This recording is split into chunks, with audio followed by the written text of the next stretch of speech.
पढ़ाई की बात भी हुई, मस्ती की बात भी हुई, लेकिन फैशन कितना इस इंस्टीट्यूट में, इस कॉलेज में कितना बच्चे फॉलो करते हैं उसके बारे में जानते हैं।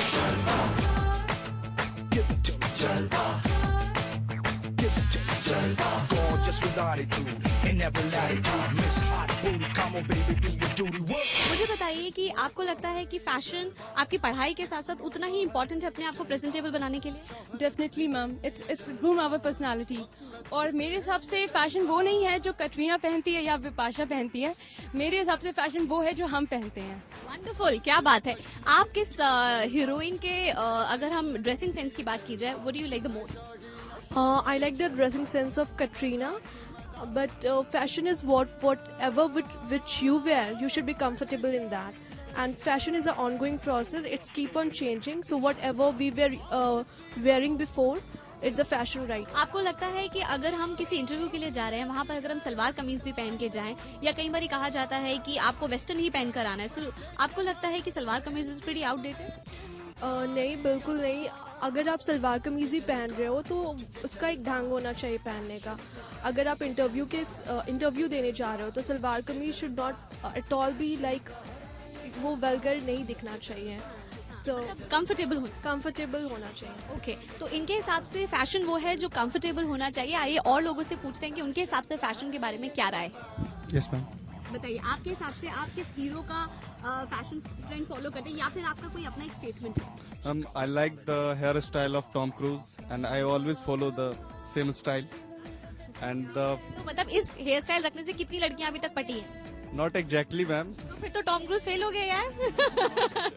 ऑलराइट, आप मुझे बताइए, अकॉर्डिंग टू यू फैशन बहुत ज्यादा इंपॉर्टेंट है अपने आप को प्रेजेंटेबल बनाने के लिए? Not really, but sometimes it attracts someone. Fashion is all about being a comfortable. I mean हम फैशन इसलिए नहीं करते, it's all about the presentations.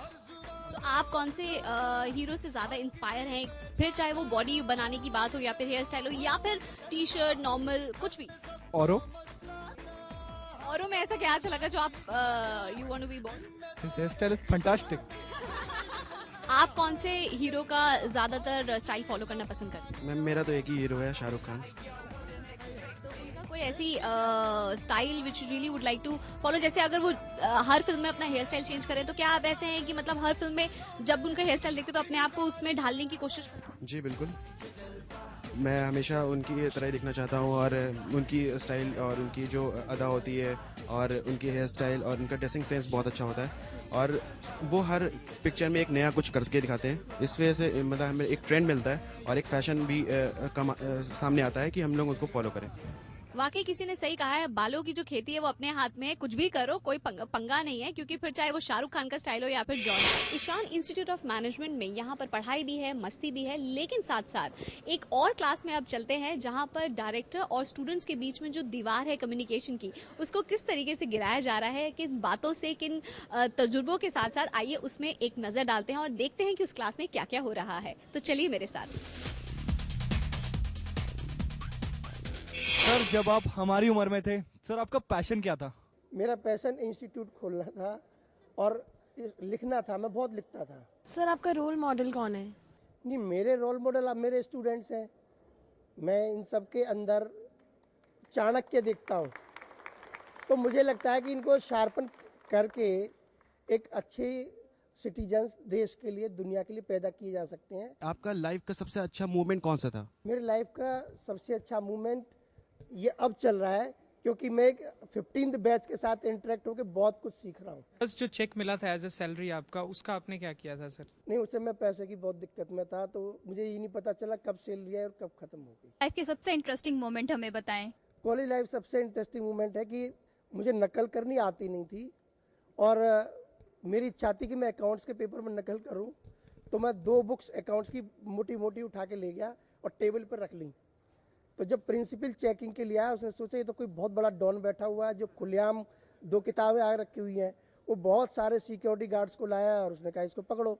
मैंने कहा जी इसमें मैंने उतारा ही कुछ नहीं है, आप चाहो तो ले जाओ। तो फिर उसके बाद उसने कहा अच्छा तो एग्ज़ाम के बाद मिलना। फिर मैंने क्वेश्चन सोल्व करके पूरी क्लास में सर्कुलेट कर दिया, लेकिन वो आंसर मेरा गलत था। 1 मिनट पहले मैंने अपना आंसर ठीक कर लिया, बाकी सब रह गए। आपका फर्स्ट क्रश कौन था स्कूल टाइम पे? नहीं, मैं क्रच में नहीं था, मैं क्या था कि पहली बार कौन थी वो? मैं नहीं बताऊंगा। सर आप मैम के साथ सबसे पहली मूवी कौन सी देखने गए थे? कयामत से कयामत। आपका कोई नेगेटिव पॉइंट हो तो बताइए। नहीं, बहुत सारे नेगेटिव पे मुझे गुस्सा बहुत जल्दी आता है, मैं एक्सपेक्ट बहुत जल्दी करने लगता हूँ किसी से। सर मैम का ऐसा कौन सा एक्टिविटी है जो आपको बहुत पसंद है? आलू के पराठे बड़े अच्छे बनाती है। सर आपने कितनी लड़कियों को अभी तक प्रपोज किया था शादी से पहले? नहीं, मैंने प्रपोज किसी को नहीं किया। आपको कितनी की थी? 5 या 6। तो लव मैरिज में बिलीव करते हैं कि अरेंज मैरिज में? अरेंज मैरिज में पेरेंट्स जो लड़की तलाश करते हैं वो अपने जीवन के अनुभव और पूरे परिवार की दशा और दिशा दोनों को सोच करके करते हैं। उनका एक विजन होता है कि 40 साल बाद हमारी फैमिली कहाँ जाएगी। डेट पर पहले कब कहाँ गए थे आप? लोधी गार्डन। सर आपके नज़र में प्यार क्या है?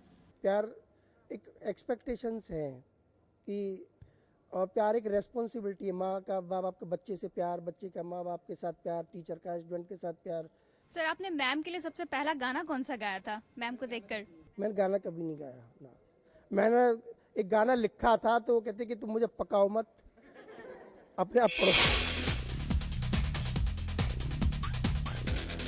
तो ये था Ishan institute of management technology का कारवां।